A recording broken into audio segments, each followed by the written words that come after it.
गणतंत्र दिवस के मौके पर इस बार बहुत कुछ खास होगा। तीनों सेनाओं की तरफ से एक संयुक्त झांकी ट्राई सर्विस टैब्ल्यूक्स दिखाया जाएगा। इसमें आईएनएस विशाखापट्टनम, तेजस T-90 टैंक शामिल होगा और एक संयुक्त नियंत्रण कक्ष भी होगा। सेना की तरफ से संजय और सारथ का भी प्रदर्शन होगा। आइए तीनों के कंटिंजेंट कमांडर क्या कहते हैं, उनकी प्रतिक्रिया सुनिए।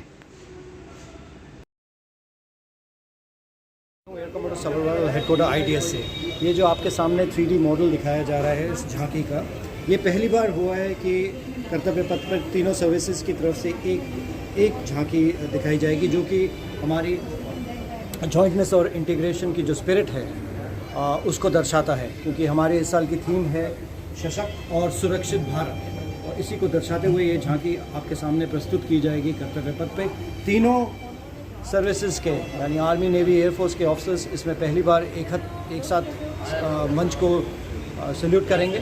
और इसमें एक और ख़ास बात ये है कि ये फ्यूचरिस्टिक जॉइंट बैटलफील्ड सिनेरियो दिखाता है, जिसमें आर्मी, नेवी, एयरफोर्स एक साथ एकजुट होकर आगे की लड़ाई लड़ेंगे।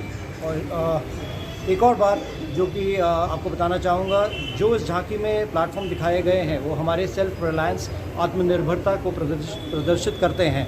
यानी कि main battle tank Arjuna, Tejas mark II aircraft, Dhruv advance light helicopter, INS Visakhapatnam और NH-50, और एक जॉइंट ऑपरेशन रूम भी दिखाया गया है, जिसमें कि आगे जाके तीनों सर्विसेज एक साथ पूरे बैटलफील्ड का मुआयना करेंगे और ऑपरेशन कंट्रोल एक ही जगह से कर पाएंगे। धन्यवाद। जो हम उस थिएटराइजेशन की बात कर रहे हैं तो उसी तरह बढ़ रहे हैं। बिल्कुल सही आपने बोला है। थिएटराइजेशन से पहले ज़रूरी है कि हम जॉइंटनेस और इंटीग्रेशन पे फोकस करें, और ये मुहिम चालू हो चुकी है काफ़ी सालों से हेडक्वार्टर IDS की तरफ से। हमारे यहाँ पे 194 टास्क हमको दिए गए हैं जॉइंटनेस और इंटीग्रेशन के लिए, जो कि फ़ेज़ वाइज कंप्लीट होते जा रहे हैं। इस साल आप देखेंगे कि हेडक्वार्टर IDS की तरफ से विजन 2047, जो कि विकसित भारत की एक मुहिम को ही की तरफ जुड़ा हुआ है, वो पब्लिश की जाएगी somewhere middle of the year. And this is all because we are progressing extremely well towards the jointness and integration to ultimately achieve victory through jointness. Thank you. Sir, I have an added question to this. Yes. You mentioned that 2025 is the year of defense reforms. Correct. So, what are the special, what should the inclusions that have come up in the recent past? Okay, so like I said, since the year of reforms, that is 2025, has been announced by the Honorable Raksha Mantri, the headquarter IDS is also progressing towards fulfilling some of the aims of this vision. Like I said, Vision 2047 is a document that we are going to take out this year, somewhere during in the middle of the year, and that is a vision which is in synergy with the Viksit Bharat 2047 vision. So we are together with the nation's vision of 2047, and the armed forces are synergistically. So how is it in sync with the defense indigenization?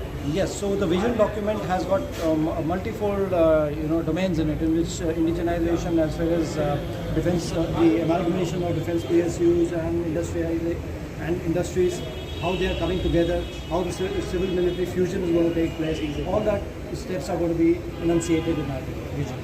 So there are certain policies which are also going to be taken out, which are going to be having tri-service connotations.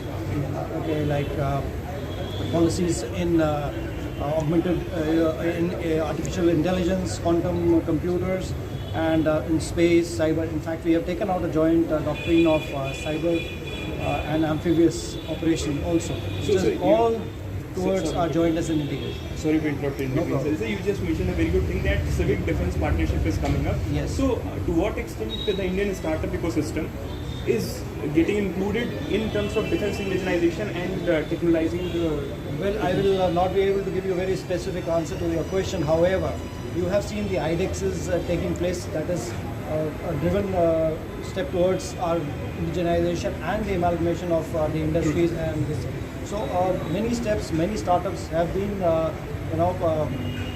amalgamated towards the our in fact, all three services are now looking at these startups directly to and reaching out to them. And the communication barrier has really become very short. So that what we need, the industries must know, and then we can work it out together. And also the forthcoming Aero India 2025 that will be showcased in Bangalore is a big step towards this, and we'll see many more industries coming and joining hands together with the Indian Armed Forces. Thank you, sir. We look forward to such events. मेरे साथ हैं lieutenant Saurabh Pratap Singh. Saurabh Pratap Singh अभी 26 जनवरी को सारथ लेकर चलेंगे, उसका contingent commander हैं। तो सौरभ जी, आपका स्वागत है। सारथ के बारे में बताइए। सारथ it's a Indian version of the BMP-2। ये एक इन्फेंट्री कॉम्बैट व्हीकल है। थ्रू आउट द ईयर्स हमने इसमें कुछ मॉडिफिकेशंस करें, एंड अभी ये मैन्युफैक्चर होता है ऑर्डिनेंस फैक्ट्री मेदक में। So talking about Sarath, it's a infantry combat vehicle. It's a amphibious, fully amphibious vehicle which can be involved in coastal operations without any outside engineering. Basically, it is divided into three parts: driver compartment, fighting compartment, landing compartment. So the landing compartment is a compartment where 7 combatants are seated. So they can be deployed for holding ground and providing local support to the infantry troops. So it's a very utility-based equipment. And the fighting compartment, we have ATGM, which is anti-tank guided missile. It has a range of 4 kilometers. We have 30 mm automatic cannon. So with this, we can provide local support. So talking about roles of Sarath, it is a recce vehicle. We can use it for battlefield recce, and to provide local support to the infantry troops, all the infantry regiments who are posted on foot. And it is an amphibious vehicle. It can be para-dropped also. So if there is any conflict, high LT or anywhere in the desert, so any unit can be present there next day. So that is इसमें क्या सुधार किया है? क्योंकि ये vehicle तो पुराना है, लेकिन ये अभी जो इंडक्ट किया गया है उसमें क्या इसमें मॉडिफिकेशन की गई? So talking about the modifications, some of the latest modifications on BMP is CTI, it is Commander Thermal Imager. With this, the ICV commander can see and engage targets during pitch dark nights. And for the gunner, there's a TISC. It's another sight which with the help of this sight, the gunner can also see and engage targets at farther distance during pitch black nights. And we have ALNS, that is Advanced Land Navigation System. It will help the driver to navigate basically better during low light conditions.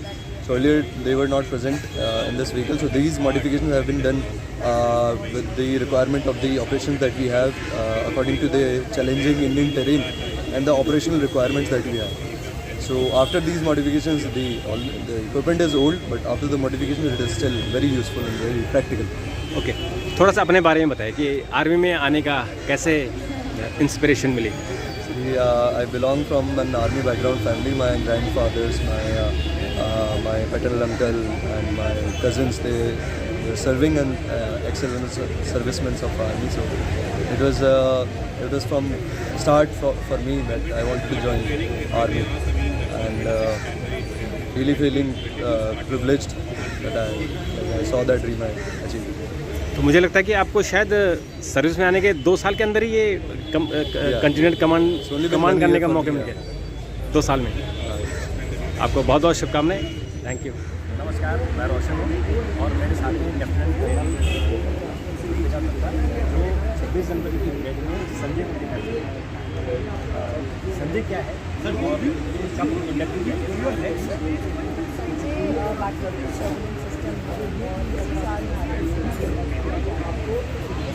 Automatic system है क्योंकि हमारे जितने भी battlefield sensors होते हैं, ground और aerial sensors, उनसे data collect करके उसको प्रोसेस करता है और एक कॉमन पिक्चर बनाता है बैटलफील्ड की हमारे कमांडर्स के लिए, एड करता है उनको डिसीजन मेकिंग। ये भारत इलेक्ट्रॉनिक्स और इंडियन आर्मी द्वारा जॉइंटली डेवलप किया गया सिस्टम 50% इंडिजिनियस है और बहुत सारे स्टेप है हमारे टूवर्ड्स आत्मनिर्भर। जो पहले हमारे पास रडार सिस्टम अगर आपको दुश्मन पकड़ना है तो रडार सिस्टम अब हम संजय से पकड़ सकते हैं। देखिए, रडार तो आपका डिप्लॉय होगा, लेकिन रडार भी एक प्रकार का सेंसर है, इंफॉर्मेशन आता है, मैं इस प्रकार से उसको कह सकती हूँ। तो ऐसे कई और इक्विपमेंट हैं जिनसे हमें विभिन्न प्रकार का इन्फॉर्मेशन मिलता है। हम ये कह सकते हैं कि सेंसिटिव है और लेटेस्ट टेक्नोलॉजी। बिल्कुल लेटेस्ट टेक्नोलॉजी वाला है। ये हमारे सारे डिफरेंट टाइप्स ऑफ सेंसर्स का इन्फॉर्मेशन कोलेट करेगा, स्टेट ऑफ आर्ट एनालिटिक्स के द्वारा डिसीजन मेकिंग में सपोर्ट करता है। आप ये कह सकते हैं ये फोर्स मल्टीप्लायर है इंटेलिजेंस, सर्विलेंस एंड रिकॉग्निसेंस के फील्ड में, जो कि हमें मददगार रहेगा हमारे वास्ट बॉर्डर्स को प्रोटेक्ट करने के लिए इंट्रूजन से या किसी भी और तरह की सिचुएशन को एनालाइज करने। इसकी रेंज कितनी हो सकती है? रेंज सेंसर पे डिपेंड करती है कि उसकी दूरी क्या है। इसमें कम्युनिकेशन के लिए सैटेलाइट कम्युनिकेशन का भी प्रावधान है। जैसे मैंने एक चीज़ और देखी थी, उसमें एक LCD मिली हुई है। LCD हमेशा लगी होती है या LCD का पार्ट है, इक्विपमेंट का पार्ट है। और अपने बारे में बताइए, आर्मी में आना कैसे? मेरे फादर आर्मी एक्सपीरियंस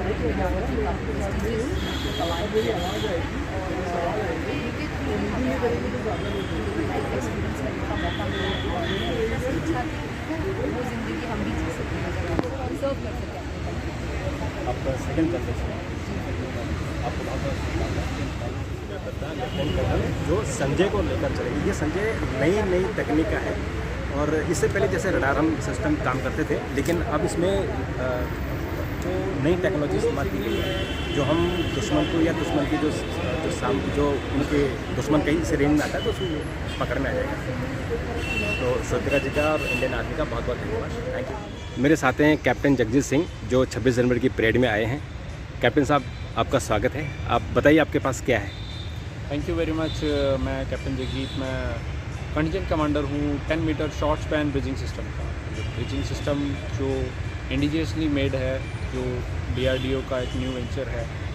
ये एक ब्रिजिंग सिस्टम है जो वेरियस टेरेन्स में हमें जल्दी से जल्दी ब्रिज बनाने के लिए काम आता है। ये ब्रिजिंग सिस्टम हमारे जो पुराने मैनुअली लॉन्च ब्रिजिंग सिस्टम थे उनको रिप्लेस करके एक मैकेनिकली लॉन्च ब्रिजिंग सिस्टम है, जो एक 10 मीटर के ब्रिज को सिर्फ 10 मिनट में बना सकता है, जिसमें मैन पावर जो पहले मैनुअली जो ब्रिज बनाए जाते थे उसकी मैन पावर को कट डाउन करके सिर्फ 4 की मैन पावर के साथ इससे 10 मीटर का ब्रिज बनाया जा सकता है। ये इंडक्ट कब हुआ?